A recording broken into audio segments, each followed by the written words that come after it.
ನಮಸ್ಕಾರ, ಶುಭೋದಯ ಪ್ರೀತಿಯ ವೀಕ್ಷಕರೆಲ್ಲರಿಗೂ ಸಂಕಲ್ಪ ಸಿದ್ಧಿ ಕಾರ್ಯಕ್ರಮಕ್ಕೆ ಆತ್ಮೀಯ ಪ್ರೀತಿಯ ಸ್ವಾಗತ ಹೇಳ್ತಾ ಇರೋದು ನಾನು ಅನುಷಾ. ಮೊದಲನೇ ಬಾರಿ ನಮ್ಮ ಚಾನಲ್ ವೀಕ್ಷಿಸ್ತಾ ಇದ್ದೀರಾ ಅಂತಂದ್ರೆ ಈಗಲೇ ನಮ್ಮ ಚಾನಲ್ನ ಸಬ್ಸ್ಕ್ರೈಬ್ ಮಾಡಿ, ನಮ್ಮ ವಿಡಿಯೋಸ್ನ ಲೈಕ್ ಮಾಡಿ. ಏನು ಪ್ರತಿಯೊಂದು ವಿಡಿಯೋಸಲ್ಲಿ ಕೂಡ ಸಾಕಷ್ಟು ಉಪಯುಕ್ತವಾಗಿರುವಂತಹ ವಿಚಾರಗಳ ಬಗ್ಗೆ ನಮಗೆ ಸಂಪೂರ್ಣವಾಗಿರುವಂತಹ ಮಾಹಿತಿ ಹಾಗೆ ಮಾರ್ಗದರ್ಶನ ನೀಡುವಂತಹ ಸ್ಪಿರಿಚುವಲ್ ಗುರು ಡಾಕ್ಟರ್ ವಿಷ್ಣುದತ್ತ ಗುರುಜಿ ಅವರಿದ್ದಾರೆ. ಬನ್ನಿ ಗುರುಗಳನ್ನ ಇವತ್ತಿನ ಕಾರ್ಯಕ್ರಮಕ್ಕೆ ಬರ್ಮಾಡ್ಕೊಳ್ಳೋಣ. ನಮಸ್ತೆ ಗುರುಗಳೇ, ಕಾರ್ಯಕ್ರಮಕ್ಕೆ ಭಕ್ತಿಯ ಸ್ವಾಗತ. ಗುರುಗಳೇ, ಇವತ್ತಿನ ವಿಚಾರ ಏನು ಅಂತಂದ್ರೆ, ಪ್ರತಿಯೊಬ್ಬರು ಕೂಡ ದೇವಸ್ಥಾನಕ್ಕೆ ಹೋದಾಗ ಆಗುವಂತಹ ಅನುಭವ ಇದು. ವಿಶೇಷವಾಗಿ ಅರ್ಚನೆ ಮಾಡಿಸಿದ್ರೆ ಪ್ರಪ್ರಥಮವಾಗಿ ಅವ್ರು ಕೇಳುವಂಥದ್ದು ಗೋತ್ರ. ಅಲ್ಲಿಂದಾನೇ ಸ್ಟಾರ್ಟ್ ಮಾಡ್ತಾರೆ ಮಾತು ಅಂತ ಹೇಳ್ಬೋದು. ಹೆಸರು ಕೇಳಲ್ಲ, ನಕ್ಷತ್ರ ಕೇಳಲ್ಲ, ಗೋತ್ರ ಹೇಳಿ ಅಂತ ಹೇಳ್ತಾರೆ. ಗೊತ್ತಿರೋಂಥವ್ರು ಗೋತ್ರ ಅಂತ ತಿಳಿಸ್ತಾರೆ, ಗೊತ್ತಿಲ್ಲದಿರೋರು ಕೆಲವರು ವಿಷ್ಣು ಗೋತ್ರ ಅಂತ ಹೇಳ್ತಾರೆ, ಶಿವ ಗೋತ್ರ ಅಂತ ಹೇಳ್ತಾರೆ. ಈ ಗೋತ್ರಕ್ಕೆ ಅಷ್ಟೊಂದು ಮಹತ್ವ ಅನ್ನೋಂಥದ್ದು ಇದೆಯಾ ಗುರುಗಳೇ? ಅದನ್ನು ಹೇಳಿದ್ರೇನೆ ನಮಗೆ ಅರ್ಚನೆ ಮಾಡಿಸುವಂಥದ್ದು ಒಳ್ಳೇದಾಗುವಂಥದ್ದ, ಅಥವಾ ಅದು ಗೊತ್ತಿಲ್ಲ ಅಂದವ್ರಿಗೆ ಏನು ಸಕ್ಸಸ್ ಅನ್ನೋಂಥದ್ದು ಇರೋದಿಲ್ವಾ? ಸೊ ಇದನ್ನು ತಿಳ್ಕೊಳ್ಳೇಬೇಕಾ? ಇದನ್ನು ತಿಳ್ಕೊಳ್ಳೋಂಥದ್ದು ಹೇಗೆ? ಗೊತ್ತಿಲ್ಲ ಅನ್ನೋರ್ಗೆ ಏನು ಸಮಸ್ಯೆ ಆಗಬಹುದು? ಈ ಗೋತ್ರದ ವಿಚಾರವಾಗಿ ತಿಳಿಸ್ಕೊಡಿ ಗುರುಗಳೇ. ಮಾತಾಡಿದ್ದೆ ಅನ್ಕೊಂತೀನಿ. ಇಲ್ಲ ಗುರುಗಳೇ, ನಾನು ಯಾವತ್ತೂ ಈ ವಿಚಾರ ಕೇಳಿಲ್ಲ. ಬಹುಶಃ ಚಿಕ್ಕ ವಿಚಾರ ಆಗಿದ್ರು ಈ ಎಲ್ಲವೂ ಕೂಡ ನೀವು ನಮ್ಗೆ ಎಷ್ಟೋ ಗೊತ್ತಿಲ್ಲದಿರುವಂಥ ವಿಚಾರವನ್ನು ಪ್ರತಿ ವಿಡಿಯೋಸಲ್ಲಿ ಹೇಳ್ತಾ ಇರ್ತೀರಾ. ಇದು ಕೂಡ ನಾವು ತಿಳ್ಕೊಳ್ಳುವಂಥ ವಿಚಾರ. ಆದ್ರಿಂದ ಓಂ ವಿಶ್ವಸ್ಮೈ ನಮಃ. ಪ್ರೀತಿಯ ಬಂಧುಗಳೇ, ಗೋತ್ರ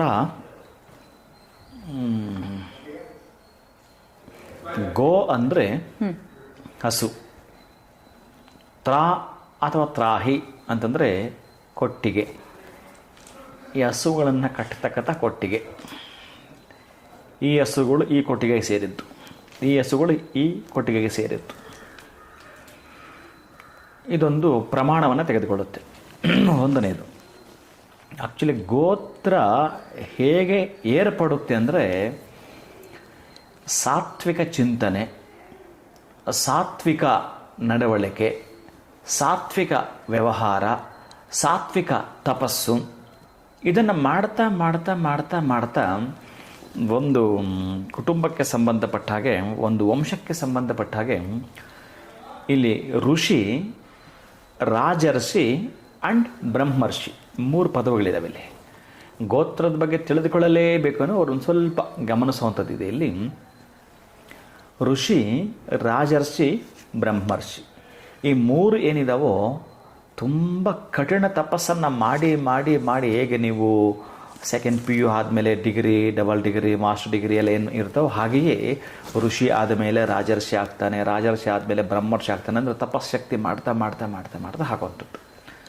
ಹೀಗೆ ಒಬ್ಬ ಬ್ರಹ್ಮರ್ಷಿ ಪದವಿಯನ್ನು ಪಡೆದುಕೊಂಡವ, ಒಬ್ಬ ಬ್ರಹ್ಮರ್ಷಿ ಪದವಿಯನ್ನು ಪಡೆದುಕೊಂಡವ, ಮತ್ತೆ ಅವನ ಮಗ, ಮತ್ತೆ ಅವನ ಮಗ, ಮತ್ತೆ ಅವನ ಮಗ, ಹೀಗೆ 7 ಜನರು ಈ ಬ್ರಹ್ಮರ್ಷಿ ಪದವಿಯನ್ನು ಏನು ಪಡೆದುಕೊಂಡಿರ್ತಾರೋ, ಆ ಬ್ರಹ್ಮರ್ಷಿ ಪದವಿಯನ್ನು ಏನು 7 ಜನ ಪಡೆದುಕೊಂಡ್ರು, ಆ 7 ಜನ ಪಡೆದುಕೊಂಡ್ರೆ ಮಾತ್ರ ಅಲ್ಲಿ ಗೋತ್ರ ರಚನೆ ಆಗತ್ತೆ.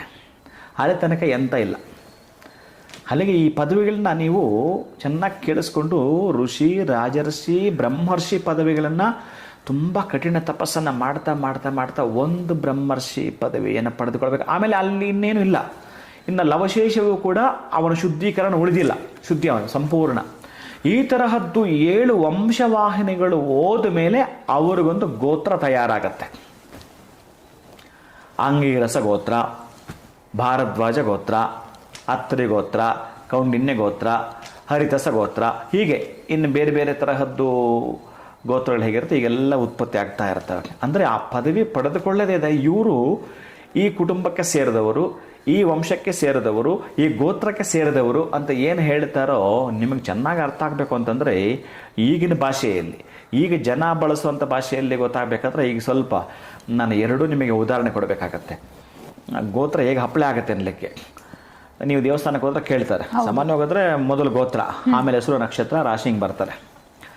ಗೋತ್ರ ಅಂದ ಕೂಡಲೇ ನಿಮಗೆ ಈಸಿಯಾಗಿ ಅರ್ಥ ಆಗಬೇಕು ಅಂತಂದರೆ, ನೀವು ಯಾವಾಗಲೂ ನಿಮ್ಮ ಫ್ರೆಂಡನ್ನು ನೋಡಿರ್ತೀರಿ, ಒಂದು 10 ವರ್ಷ ಆಯಿತು, ಅವ್ರಿಗೂ ನಿಮಗೂ ಮಧ್ಯದಲ್ಲಿ ಒಬ್ಬರು ಯಾರೋ ಒಬ್ಬರು ಪರಿಚಯ ಇರ್ತಾರೆ. ನಮಗೆ ಯಾವತ್ತೋ ಸಿಕ್ಕಿದ್ದು ನಮ್ಮ ಮಿತ್ರ, ಪ್ಲೀಸ್ ನಿಂಗೆ ನಂಬರ್ ಗೊತ್ತಿದ್ರೆ ಕೊಡು ಅಂತ ಕೇಳಿದ್ರೆ, ನೀವು ನಂಬರ್ ಕರೆಕ್ಟಾಗಿ ಅವ್ರಿಗೆ ತೊಗೊಂಡು ಕಾಲ್ ಮಾಡಿದ್ರೆ ಕನೆಕ್ಟ್ ಆಗುತ್ತೆ. ಆಗತ್ತಲ್ಲ ಈ ಮಧ್ಯವರ್ತಿ ಕೊಟ್ಟರೆ. ಹೌದು. ನೀವು ಎಷ್ಟೇ ವರ್ಷಗಳಾಯಿತು ಭೇಟಿ ಆಗಿ, ಇದೇ ಗೋತ್ರ. ಸಿಂಪಲಾಗಿ ಅರ್ಥ ಮಾಡ್ಕೊಳ್ಳಿ. ಇದು ಹೇಗೆ ಅಂತಂದರೆ, ನೀವು ನೇರವಾಗಿ ಕನೆಕ್ಟ್ ಆಗಲಿಕ್ಕೆ ಅವರಿಗೂ ಪ್ಲಸ್ ನಿಮಗೂ ಕೂಡ. ಎಷ್ಟು ವರ್ಷ ಆಯ್ತು ನಿಮ್ಮ ನೋಡಿ, ಹೇಗಿದ್ದೀರಿ, ಇನ್ನು ಮುಂದಕ್ಕೆ ನಿಮ್ಮ ಕ್ಷೇಮ ಸಮಾಚಾರದ ಎಲ್ಲ ಹೇಗೆ ತಿಳ್ಕೊಳ್ತೀರೋ ಹಾಗೆಯೇ ಈ ಮಧ್ಯವರ್ತಿ ಅಂತ ಯಾರಿದ್ದಾರೋ ಅಲ್ಲಿ ಅರ್ಚಕರು ನಿಮ್ಮನ್ನು ಕರೆಕ್ಟಾಗಿ ಇಂತಹ ಗೋತ್ರದವರು ಅಂತ ಹೇಳಿ ಅಲ್ಲಿ ಹೋಗಿ ಅರ್ಚನೆ ಸ್ಟಾರ್ಟ್ ಮಾಡ್ತಾನೆ. ಕೇಶವಾಯ ನಮಃ, ನಾಳೆ ಇಂಥ ಗೋತ್ರದವ್ರು ಬಂದಿದ್ದಾರೆ ಅಂದಾಗ, ಓ ಹೌದಾ, ಸರಿ ನಾನು ಗಮನಿಸ್ತೀನಿ. ಹೇಗೆ ನಮ್ಮ ನಂಬರ್ ಕೊಟ್ಟ ಕನೆಕ್ಟ್ ಆಯ್ತು ನಿಮಗೆ, ಹಾಗೆ ಈ ಗೋತ್ರ ಹೇಳಿದ ಕೂಡಲೇ ಕನೆಕ್ಟ್ ಆಗುತ್ತೆ. ಎಲ್ಲಿಂದ? ನಿಮಗೆ ಏನಾದರೂ ಕೂಡ 7 ಜನ್ಮಗಳಿಂದ, ಅಂದರೆ 7 ನಿಮ್ಮ ತಾತ ಮುತ್ತಾತ ಅಕೌಂಟ್ ಮಾಡ್ಕೊಂಬನ್ನಿ, ಅವರ ಕೃಪೆ ಇಲ್ಲಿ ಅರ್ಚನೆ ಮಾಡಿಸಿದಾಗ ನಿಮ್ಮ ವಂಶದಲ್ಲಿ ಮಾಡಿರ್ತಕ್ಕಂತಹ ಹೆಸರು ಯಾರಿರ್ತಾರೋ, ಒಂದು ಮಾತಲ್ಲಿ ಹೇಳಬೇಕಾದ್ರೆ ನಿಮ್ಮ ವಂಶದ ಮೂಲ ಪುರುಷನ ಹೆಸರು ಗೋತ್ರ. ಇದು ಚೆನ್ನಾಗಿ ನೆನಪಿಟ್ಕೊಳ್ಳಿ, ನಿಮ್ಮ ವಂಶದ ಮೂಲ ಪುರುಷನ ಹೆಸರು ಗೋತ್ರ. ಇನ್ನು ಇದಕ್ಕೂ ಮತ್ತೊಂದು ಸೂತ್ರ ಇದೆ, ಗೋತ್ರಕ್ಕೊಂದು ಸೂತ್ರನೂ ಇದೆ. ಸೂತ್ರ ಅಂತಂದರೆ ಈಗ ಆಂಗಿರಸ, ಭಾರಸ್ವತ್ಯ, ತ್ರಯಾರಸಿಯ, ಪ್ರವರಾನಿತ, ಭಾರದ್ವಾಜ ಗೋತ್ರ, ಹೀಗೆ ಅದೇನು ಪ್ರವರ ಸೂತ್ರ ಅಂತ ಏನು ಹೋಗುತ್ತೋ ಆ ಸೂತ್ರ ಅಂದರೆ ಆಚರಣೆ.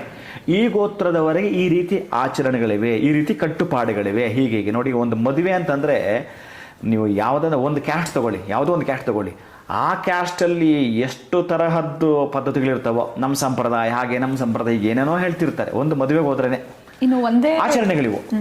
ಆಮೇಲೆ ಇಲ್ಲಿ ತ್ರಯಾರುಷಯ, ಪಂಚಾರ್ಷಯ ಅಂತೆಲ್ಲ ಹೇಳ್ತಾರೆ. ತ್ರಯಾರುಷ ಅಂತಂದ್ರೆ ವಂಶದಲ್ಲಿರ್ತಕ್ಕಂಥ ಎಷ್ಟೋ ಜನಗಳದ್ದು ಹೆಸರೆಲ್ಲ ಹೇಳಕ್ ಬರಲ್ಲ. ಇಲ್ಲಿ ಯಾರು ಇಲ್ಲಿ ಸ್ವಲ್ಪ ಪ್ರಸಿದ್ಧಿ ಆಗಿರ್ತಾರೋ ಅಂಥವರಲ್ಲ, ಅವರು ಕೂಡ 100 ಜನ ಇದ್ರೆ 100 ತಗೊಳ್ಳೋ ಹಾಗಿಲ್ಲ, ಒಂದು 3, 5 ಅಥವಾ 7, ಅದಕ್ಕೆ ತ್ರಯಾರ್ಷಯ, ಪಂಚಾರ್ಷಯ, ಸಪ್ತಾರ್ಷಯ ಅಂತ ಹೇಳುತ್ತೆ.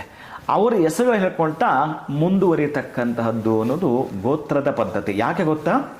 ಇದನ್ನು ಹೇಳಿದ್ರೆ ನಿಮ್ಮ ಮೂಲ ಪುರುಷ ಏನಿದಾನ ಅವನನ್ನು ಭಗವಂತ ಕೇಳ್ತಾ, ಇವನು ನಿಮ್ಗೆ ಸಂಬಂಧಪಟ್ಟವನೇನಾ, ನಿಮಗೆ ಕೂಡ ಈಗ ಯಾವುದಾದ್ರೂ ಒಂದು ನೀವು ಹೋಗಿ ಇಂಥದ್ದಂತ ಫಿಲ್ ಮಾಡಬೇಕಾದ್ರೆ ನಿಮ್ಮ ವಯಸ್ಸು ಹಾಕ್ತೀರಿ, ಕ್ಯಾಸ್ಟ್ ಹಾಕ್ತೀರಿ, ನೀವು ಎಲ್ಲಿನವರು, ಅಡ್ರೆಸ್ ಎಲ್ಲ ಹಾಕ್ತಿರಲ್ಲ, ಪೂರ್ಣ ಇನ್ನೊಂದು ಮಾತಲ್ಲಿ ಹೇಳೋದಾದರೆ ನಿಮ್ಮ ಅಡ್ರೆಸ್. ಈಗ ಹೇಗೆ ನಿಮ್ಮ ತಾತ ಮುತ್ತಾತನ ಆಸ್ತಿ ನಿಮಗೆ ಬರಬೇಕಾದ್ರೆ ಈ ಮೂಲ ತೆಗಿತಾರಲ್ಲ, ಆ ಮೂಲ ಪತ್ರ ಅಂತ ಏನು ಹೇಳ್ತೀವಿ, ಆ ಮೂಲ ದಾಖಲೆ ಅಂತ ತೆಗೆದ್ರೆ ಏನಿರುತ್ತೋ ಗೋತ್ರ ಕೂಡ ಮೂಲ ದಾಖಲೆ. ಇದೇನು ತೀರಾ ಸಣ್ಣದ್ದಲ್ಲ, ಇದು ತುಂಬ ದೊಡ್ಡದು. ಆ್ಯಕ್ಚುಲಿ ಇದು ತುಂಬ ಅದ್ಭುತವಾದದ್ದು. ನೀವು ಎಲ್ಲಿಂದ ಎಲ್ಲಿಗೋದರೂ, ಈಗ ನಾವು ಏನು ಕೇಳ್ತೀವಿ, ಎಲ್ಲಿಂದ ಎಲ್ಲಿಗೋದು ಅವ್ರ ನಂಬರ್ ಕೊಡು ಅಂತ ಎಷ್ಟು ಬೇಗ ಕನೆಕ್ಟ್ ಆಗ್ತೀರಿ, ಹಾಗೆ ತಕ್ಷಣ ಅವ್ರ ಗೋತ್ರ ಹೇಳಿದ್ರೆ ಕನೆಕ್ಟ್ ಆಗ್ತೀರಿ. ಅಷ್ಟು ಈಸಿಯಾಗಿ ನೀವು ಅರ್ಥ ಮಾಡ್ಕೊಳ್ಳೋಕೆ ಇದು ಹೇಳ್ತಾ ಇದ್ದೀನಿ. ಈಗ ಎಲ್ಲೋ ಒಂದು ರಾಜಕೀಯ ಆಗಿದ್ದರೆ ಅವ್ರ ಅನುಯಾಗಿ ತುಂಬ ಜನ ಇರ್ತಾರೆ.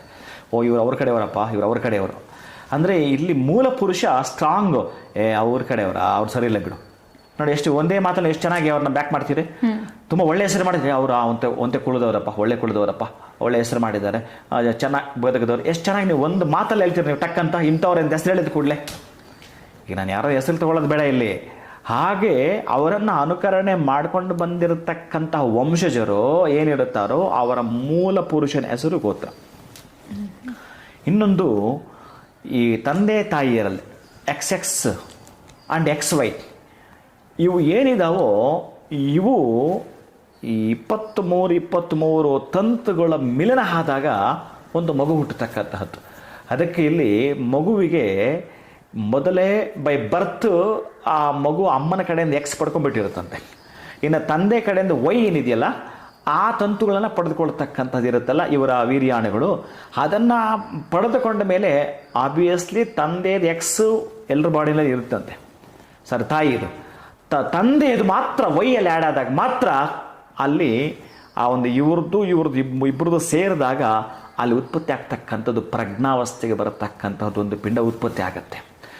ಅದಕ್ಕೆ ಆ ಹೆಣ್ಣು ಮಗು ಆಗಿದ್ದರೆ, ಅದೇ ತಂದೆಯ ಕಡೆ ಆಗಿದ್ದರೆ ಹೆಣ್ಣು ಮಗುಗಿರುತ್ತಂತೆ. ತಾಯಿ ಕಡೆ ಬಂದಿರತಕ್ಕ ಗಂಡು ಮಕ್ಕಳಿಗೆ ಒಂದು ಇರ್ತಕ್ಕಂಥದ್ದು X ಇರುತ್ತಲ್ಲ, ಇವೆರಡೂ ಸೇರಿದಾಗ XX ಆ್ಯಂಡ್ XY, YX ಇವುಗಳು ಸೇರಿದಾಗ ಆಗ್ತಕ್ಕಂತಹದ್ದು ಏನು ಇದೆಯೋ ಇದು ಮೂಲ. ಅದಕ್ಕೆ ಹೇಳ್ತಾರೆ ಹೆಣ್ಣು ಮಗುವಿಗೆ ಮದುವೆ ಆಗೋ ತನಕ ತಂದೆಯ ಗೋತ್ರ, ಮದುವೆ ಆದ ಮೇಲೆ ಅದರಲ್ಲೂ ಕೂಡ ಸಪ್ತಪದಿ ತುಳಿದರೆ ಮಾತ್ರವೇ ಗಂಡನ ಗೋತ್ರಕ್ಕೆ ಸೇರ್ಪಡೆಯಾಗುವುದು ಅಂತ ಈ ಶಾಸ್ತ್ರದಲ್ಲಿದೆ. ಈಗ ಯಾರು ಎಷ್ಟರ ಮಟ್ಟಿಗೆ ಸಪ್ತಪದಿ ಮಾಡ್ತಾರಲ್ಲ ಗೊತ್ತಿಲ್ಲ. ಅದಕ್ಕೆ ಕೆಲವರೆಲ್ಲ ಕೂಡ ಗೋತ್ರ ಇವ್ರದ್ದು ಗೋತ್ರ ಅವ್ರದ್ದು ಗೋತ್ರ ಸರಿಗೋತ್ರಗಳು ಅಂತಾರೆ. ಸರಿಗೋತ್ರ ಇದ್ದರೆ ಮದುವೆ ಮಾಡ್ಕೊಳ್ಳೋಕೆ ಬರಲ್ಲ. ಯಾಕಂದ್ರೆ ಅವರಲ್ಲಿ ಮಕ್ಕಳು ಹುಟ್ಟತಕ್ಕಂಥದ್ದಲ್ಲ, ಅದನ್ನು XY ಹೇಳಿದ್ನಲ್ಲ, ಇದು ನಿಮಗೆ ಮಕ್ಕಳಿಗೆ ಏಳಿಗೆ ಇರಲ್ಲ. ಬುದ್ಧಿವಂತರಿರಲ್ಲ ಅನ್ಲಿಕ್ಕೆ 2 ಗೋತ್ರಗಳು. ಆಮೇಲೆ ತುಂಬ ಇದೆ, ಇಲ್ಲ ವಿಶೇಷ ಇದೆ, ಬಹಳ ಇದೆ. ಅದಕ್ಕಾಗಿ ವಿಜ್ಞಾನ ಏನು ಹೇಳುತ್ತೆ, ಬಹಳ ಮುಖ್ಯವಾಗಿ ಇವರ ಇಬ್ಬರದ್ದನ್ನು ಕೂಡ ಸರಿದೂಗಿಸಿ ಗೋತ್ರಗಳು ಅಂತ ಒಂದೇ ಮಾತಲ್ಲ. ಈಗ ಗೋತ್ರಗಳಿಲ್ಲ, ಏನೂ ಇಲ್ಲ, ಎಲ್ಲಿ ಹೋಗ್ಬಿಟ್ಟು ಗೊತ್ತಿಲ್ಲ. ಆಮೇಲೆ ಈ 7 ವಂಶಜರ ಆದಮೇಲೆ ಬೇಕಾದ್ರೂ ಕೂಡ ಗೋತ್ರ ಬಹುಶಃ ಇದು ಇಲ್ಲಪ್ಪ ನಮ್ಗೆ ಗೊತ್ತಿಲ್ಲ, ಪೂರ್ವಜರು ಹಂಗೆ ಹೇಳ್ತಾ ಇದ್ರು, ಬದಲಾವಣೆ ಕೂಡ ಆಗತ್ತಂತೆ. ಬದಲಾವಣೆ ಆಗ್ತಕ್ಕಂಥದ್ದು ಕೂಡ ಇರುತ್ತೆ. ಅದಕ್ಕೆ ಶ್ಲೋಕ ಹೇಳುತ್ತೇನೆ, ಅದರ ಅರ್ಥ ನಿಮಗೆ ಗೊತ್ತಾಗ್ಬಿಡುತ್ತೆ. ಸಪ್ತಧಾತು ಸಮಂ ಪಿಂಡಂ ಸಮಯೋನಿಂ ಸಮುದ್ಭವಂ ಆತ್ಮಜೀವಂ ಸಮಾಯುಕ್ತಂ ಸೃಷ್ಟಿ ಕಾರ್ಯಂ ನಿರಂತರಂ ಅಂತ. ಈಗ ಏನು ತಾಯಿಯಲ್ಲಿರ್ತಕ್ಕಂತಹದ್ದು XX ಏನಿದಾವೋ ಈ ವರ್ಣತಂತುಗಳು, ಹಾಗೆಯೇ ತಂದೆಯಲ್ಲಿರ್ತಕ್ಕಂತಹ ಇವು XY ಅಂತಕ್ಕಂತಹ 23, ಇವರಲ್ಲಿರ್ತಕ್ಕಂತಹ 23, ಇವರಲ್ಲಿರ್ತಕ್ಕಂಥ 23, ಈ ವರ್ಣತಂತುಗಳಿಂದ ಸೃಷ್ಟಿ ಕಾರ್ಯ ಸಪ್ತಧಾತುಗಳಿಂದ ಆಗೋದಂತೆ. ಮಾಂಸ, ಮಸ್ತಿ, ಮೇಜ, ಶುಕ್ಲ ಇವೆಲ್ಲವೂ ಕೂಡ ಇದರಿಂದ ಉತ್ಪತ್ತಿ ಆಗ್ತಕ್ಕಂತಹದ್ದು. ಅಲ್ಲಿ ಆ ಮಗುವಿಗೆ ಒಂದೇ ಗೋತ್ರದವರು ನೋಡಿ, ಇಲ್ಲಿ ಹೇಗೆಲ್ಲ ಹೇಳ್ತಾನೆ, ಯಾಕೆ ಈ ಒಂದು ಗೋತ್ರದವರು ಯಾಕೆ ಮಾಡ್ಕೊಳ್ಬಾರ್ದು ಅಂತಕ್ಕಂಥ ಪ್ರಶ್ನೆಗಳು ಬರ್ತವೆ ಸಾಮಾನ್ಯವಾಗಿ. ಹೌದು ಗುರುಗಳೇ, ಅದನ್ನ ನಾನು ಕೂಡ ಕೇಳಬೇಕು ಅಂತಿದ್ದೆ ತಮಗೆ. ಈ ಫಸ್ಟ್ ಮದುವೆಗೆ ಮ್ಯಾಚ್ ಮೇಕಿಂಗ್ ಇಂತ ಮುಂಚೆ ಗೋತ್ರ ಯಾವುದು ಅಂತ ಕೇಳ್ತಾರೆ, ಅಲ್ಲೂ ಕೂಡ ಇವ್ರ ಗೋತ್ರದವರಾದ್ರೆ ಮಾಡ್ಕೊಳ್ಳಲ್ಲ, ಸೇಮ್ ಗೋತ್ರ. ಅದು ಏನು ಅಂತಂದ್ರೆ, ಇವರು ಈ ವಂಶಕ್ಕೆ ಸೇರಿದವರು ಅಂತಂದ್ರೆ ಒಂದು ಅಣ್ಣ ತಮ್ಮನ ಲೆಕ್ಕ ಬಂದ್ಬಿಟ್ರು, ದಯಾದಿ ಲೆಕ್ಕ ಬಂದ್ಬಿಟ್ರು. ಹಾಗಾಗಿ ಅಣ್ಣ ತಂಗಿನ ಮಾಡ್ಕೊಳಕ್ಕಾಗಲ್ಲ, ತಂಗಿ ಅಣ್ಣನ ಮಾಡ್ಕೊಳಕ್ಕಾಗಲ್ಲ. ಈ ಸಂಬಂಧಕ್ಕೆ ಪಕ್ಕಕ್ಕಿಟ್ಟರು. ಅದ್ರ ಜೊತೆ ವಿಜ್ಞಾನವಾಗಿ ಏನು ಹೇಳಿತಂತಂದರೆ, ಈ ರೀತಿ XX ಮತ್ತು XY ಸೇರಿದ್ರೆ ಮಾತ್ರ ಆಗ್ತಕ್ಕಂತಹದ್ದು. ಅದಕ್ಕೆ ಈ ವಿಜ್ಞಾನ ಇವತ್ತು ನಮಗೇನು ಹೇಳ್ತಾ ಇದೆ, ಈ ವಿಜ್ಞಾನ ಅವತ್ತೇ ನೋಡಿ ಈ ಶ್ಲೋಕದಲ್ಲಿ ನಮ್ಗೆ ಪೂರ್ಣ ಗೊತ್ತಾಗ್ಬಿಡ್ತವೆ. ಅದಕ್ಕಾಗಿ ಗೋತ್ರ ಪ್ರವರ ಅಂತಂದರೆ ಪ್ರಸಿದ್ಧಿ ಪಡೆದ ಒಂದಷ್ಟು ಹೆಸರುಗಳನ್ನು ಹೇಳ್ಕೊಂಡು ಹೋಗ್ತಕ್ಕಂಥದ್ದು. ಗೋತ್ರ, ಸೂತ್ರ, ಪ್ರವರ ಅಂತ ಒಂದು ಗೋತ್ರದಲ್ಲಿ ಪ್ರವರ ಹೇಳ್ತಾರೆ. ಈಗ ಯಾರಾದರೂ ಬಂದು ನಮಸ್ಕಾರ ಮಾಡುವಾಗ ಕಿವಿನ ಹಿಡ್ಕೊಂಡು ಸ್ಟಾರ್ಟ್ ಮಾಡ್ತಾರೆ. ಏನು ಅದನ್ನು ಹೇಳಿದ ಕೂಡಲೇ ನಾವೇನು ಕೇಳೋಂಗಿಲ್ಲ ಗೊತ್ತಾ, ನಿನ್ನ ಹೆಸರೇನು, ನಿನ್ನ ಊರು ಯಾವುದು, ನಿನ್ನ ಅಪ್ಪ ಯಾವುದು, ಅಮ್ಮ ಯಾವುದು, ಯಾರು ಅಂತ ನಾವು ಕೇಳೋಂಗೇ ಇಲ್ಲ. ಎಲ್ಲ ಅದರಲ್ಲಿ ಡೀಟೇಲ್ಸ್ ಬಂದ್ಬಿಡುತ್ತೆ. ಓಹೋ ಇವರು ಈ ಗೋತ್ರಕ್ಕೆ ಸೇರಿದವರು ಆಲ್ರೆಡಿ ಗೊತ್ತಾಗ್ಬಿಡುತ್ತೆ. ಇವ್ರಿಗಿನ್ನ ನನ್ನ ಕಡೆಯಿಂದ ಏನು ಉಪದೇಶ ಆಗಬೇಕು ಅದನ್ನು ಈಸಿಯಾಗಿ ಕೊಡಲಿಕ್ಕೆ ಕೂಡ ದಾರಿ ಆಗುತ್ತೆ. ಇಂಥ ಗೋತ್ರ ಅಂತ ಅಂದರೆ ನಿಮ್ಮದೊಂದು ಯಾವುದೋ ಒಂದು ಕಡತ ಇದೆಯಲ್ಲ, ನಿಮ್ಮದೊಂದು ನಂಬರ್ ಕೊಟ್ಟರೆ ಅವ್ನು ಹುಡುಕ್ತಾನೆ.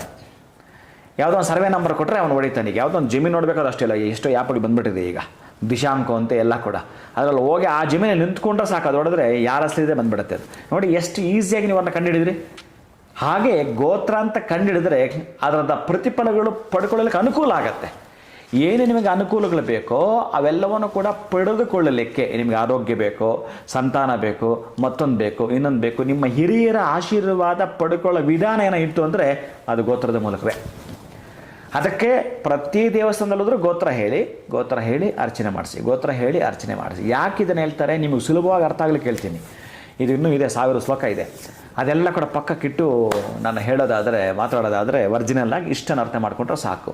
ನಾನು ಮೊದಲೇ ಒಂದು ಎಪಿಸೋಡಲ್ಲಿ ನಿಮಗೆ ಹೇಳಿದ್ದೀನಿ, ನೀವು ಹೋಗಿ ತಿರುಪತಿಯಲ್ಲಿ ನಿಂತುಕೊಂಡ್ರೆ ಶ್ರೀನಿವಾಸನ ದರ್ಶನ ಅಂತ ಮಾಡ್ಕೊಂಡು ನನಗೆ ಅದು ಕೊಡು ಇದು ಕೊಡು ಅಂತ ಕೇಳುವಾಗ ಆ ಓರೆ ನೋಟದ ಶ್ರೀನಿವಾಸ ಈಗ ನೋಡ್ತಾನಂತೆ. ಹೌದಾ, ಇವರು ನಿಮ್ಮ ಕುಟುಂಬಕ್ಕೆ ಸೇರಿದವರ, ಇವ್ರು ಕೇಳ್ತಾ ಇದ್ದಾರೆ ಕೊಡ್ಲಾ, ಇವರು ಪಿತೃಗಾಗಲಿ ಚೆನ್ನಾಗಿ ಮಾಡ್ತಿದ್ದಾರಾ, ನೋಡ್ಕೊಳ್ತಿದ್ದಾರಾ, ಹಾಂ ಚೆನ್ನಾಗಿ ಮಾಡ್ತಿದ್ದಾರೆ, ಕೊಡು ಅಂತ ನಮ್ಮ ಹಿರಿಯರು ಹೇಳಿದರೆ ಶ್ರೀನಿವಾಸ ಕೊಡೋದಂತೆ. ನೋಡಿ, ನೇರವಾಗಿ ಶ್ರೀನಿವಾಸನ ಕೊಡಲಿಕ್ಕೂ ಹಕ್ಕಿಲ್ಲ, ಅಧಿಕಾರವೂ ಇಲ್ಲ. ಅಂದರೆ ನೀವೇನು ಮಾಡಿದಿರಿ ಅದರ ಮೇಲೆ, ಅದಕ್ಕೆ ಮಾಡಿದ್ದುಣ್ಣೋ ಮಾರಾಯ ಅಂತ ಏನು ಹೇಳ್ತಿರಲ್ಲ ನೋಡಿ, ಇಲ್ಲಿಗೂ ಲಿಂಕ್ ಇದೆ. ಅದು ಕರೆಕ್ಟಾಗಿ ಒಂದು ಗೋತ್ರ ಹೇಳಿದರೆ ನಿಮ್ಮ ವಂಶಜ ಮೂಲ ಪುರುಷನ ಹೆಸರು ಬಂದು ಬಿಡ್ತು. ತಾತ ಮುತ್ತಾತನ ಆಸ್ತಿ ಹೇಗೆ ನಮ್ಮ ತಾತ ಮುತ್ತಾತ ಇಟ್ಟು ಹೋಗಿರೋದು ಅದರಲ್ಲಿ ಅನುಭವಿಸಲಿಕ್ಕೆ ಹಕ್ಕಿದೆ, ಸಂತೋಷ ಇದೆ, ನೆಮ್ಮದಿ ಇದೆ. ಒಂದು ಗೋತ್ರದಲ್ಲಿ ಅಷ್ಟೆಲ್ಲವೂ ಇದೆ. ಅದೊಂದೇ ಹೇಳಿದರೆ ನಿಮ್ಮ ಮೂಲ ಪುರುಷರ ಕೃಪೆ, ನಿಮ್ಮ ತಾತನ ಆಶೀರ್ವಾದ, ನಿಮ್ಮ ಮುತ್ತಾತನ ಆಶೀರ್ವಾದ. ಯಾಕಂದರೆ ಅವು ಎಲ್ಲ ಹೆಸರುಗಳು ನಿಮ್ಗೆ ಹೇಳೋಕ್ಕಾಗಲ್ಲ, ಎಷ್ಟು ಜನ್ಮಗಳಿದೆ ಅವ್ರ ಪಾಪ ನಿಮ್ಗೆ ಗೊತ್ತೂ ಇರಲ್ಲ. ಅದಕ್ಕೊಂದು ಗೋತ್ರ ಹೇಳಿದರೆ ಅವರ ಎಲ್ಲರ ಆಶೀರ್ವಾದ ನಿಮ್ಮ ಮೇಲೆ ಇರುತ್ತೆ ಅನ್ನಲಿಕ್ಕೆ ಒಂದಾದರೆ, ಎರಡನೇದು ತಿಳಿದುಕೊಂಡು ಇವ್ರ ಜೊತೆ ಹೇಗೆ ಸಂಬಂಧ ಬೆಳೆಸಬೇಕು, ಅವ್ರ ಜೊತೆ ಹೇಗೆ ಸಂಬಂಧ ಬೆಳೆಸ್ಬೇಕು ಅನ್ನಲಿಕ್ಕೆ ದಾರಿ ನಿಮಗೆ ಈಸಿ ಆಗತಕ್ಕಂತಹದ್ದು. ಆ ಕಡತ ಈ ನಂಬರ್ ಹೇಳಿದ ಕೂಡಲೇ ಹೇಗೆ ನಿಮಗೆ ಕೊಡ್ತಾರೋ, ಎಲ್ಲೋ ಇಟ್ಟಿರ್ತಕ್ಕಂತಹದ್ದು ಒಂದಷ್ಟು ಫೈಲ್ಗಳು ಎಷ್ಟು ತುಂಬ ಇಟ್ಬಿಟ್ಟಿದ್ದಾರೆ ಯಾವುದೋ ಒಂದು ಕಚೇರಿಯಲ್ಲಿ, ಯಾವುದೋ ಒಂದು ಆಫೀಸಲ್ಲಿ. ಅಲ್ಲಿ ನೀವು ಒಂದು ನಂಬರ್ ಹೇಳಿದ್ರೆ ಕರೆಕ್ಟಾಗಿ ಅವನು ಹುಡುಕ್ತಾನೆ. ನೋಡಿ ಎಷ್ಟು ಈಸಿ ಆಯಿತು. ನಿಮಗೇನು ಬೇಕೋ ಅನುಕೂಲಗಳನ್ನು ಮಾಡ್ಕೊಳ್ಳಲಿಕ್ಕೆ ಇರ್ತಕ್ಕಂಥದ್ದು ಹೇಗೆ ದಾರಿಯೋ ಅದು ಗೋತ್ರದಿಂದ ಅಷ್ಟು ಈಸಿಯಾಗಿರುತ್ತೆ ಪ್ರೀತಿಯ ಬಂಧುಗಳು. ಖಂಡಿತ ಗುರುಗಳ, ಎಲ್ಲೋ ಒಂದು ಕಡೆ ಈ ಗೋತ್ರ ಯಾಕೆ ಕೇಳ್ತಾರೆ ಅನ್ನೋದನ್ನು ಯೋಚನೆ ಮಾಡ್ತಾ ಇದ್ವಿ. ಆದರೆ ಅದು ಹೇಗೆ ಕನೆಕ್ಟ್ ಆಗಬಹುದು ನಾವು ಅನ್ನೋಂಥ ನೀವು ಉದಾಹರಣೆ ಸಮೇತ ನಮಗೆ ಅರ್ಥ ಮಾಡಿಸಿದ್ರಿ. ಯಾಕೆ ಅದು ಗೊತ್ತಿರಬೇಕು, ಗೊತ್ತಿರೋದ್ರಿಂದ ಹೇಗೆ ಕನೆಕ್ಟ್ ಆಗ್ತೀವಿ ಅಂತ. ಅದರ ಜೊತೆಯಲ್ಲಿ ಒಂದೇ ಗೋತ್ರದವರು ಯಾಕೆ ಮದುವೆ ಆಗಬಾರ್ದು, ಇದು ಕೂಡ ಮದುವೆ ಸಂದರ್ಭದಲ್ಲಿ ಸಾಕಷ್ಟು ಜನಕ್ಕೆ ಆಗಿರುತ್ತೆ. ಒಂದೇ ಗೋತ್ರ ಬಂತು, ಹಾರೋಸ್ಕೋಪ್ ಎಲ್ಲ ಮ್ಯಾಚ್ ಆದರೂ ಗೋತ್ರ ಒಂದೇ ಅಂದರೆ ಮದುವೆ ಕ್ಯಾನ್ಸಲ್ ಸರ್ವೇ ಸಾಮಾನ್ಯ. ಅದಕ್ಕೆ ರೀಸನ್ ಏನು ಅನ್ನೋದನ್ನ ಕೂಡ ನಮಗೆ ಸೈಂಟಿಫಿಕ್ ಆಗಿ ನೀವು ತಿಳಿಸ್ಕೊಟ್ರಿ. ಈ ಗೋತ್ರದ ಬಗ್ಗೆ ಸಾಕಷ್ಟು ಮಹತ್ವ ಇರುವಂಥ ವಿಚಾರಗಳನ್ನ ನಮಗೆ ತಿಳಿಸ್ಕೊಟ್ಟಿದ್ದಕ್ಕೆ ತಮಗೆ ಧನ್ಯವಾದಗಳು ಗುರುಗಳೇ. ನಮಸ್ಕಾರ. ಹರೇ ಶ್ರೀನಿವಾಸ. ವೀಕ್ಷಕರೇ, ಇವತ್ತಿನ ವಿಡಿಯೋನ ಮುಗಿಸುವಂಥ ಸಮಯ ಆಗಿದೆ. ಮತ್ತೊಂದು ಹೊಸ ವಿಚಾರದೊಂದಿಗೆ ಮುಂದಿನ ವಿಡಿಯೋನಲ್ಲಿ ಭೇಟಿ ಮಾಡ್ತೀನಿ. ನಮಸ್ಕಾರ.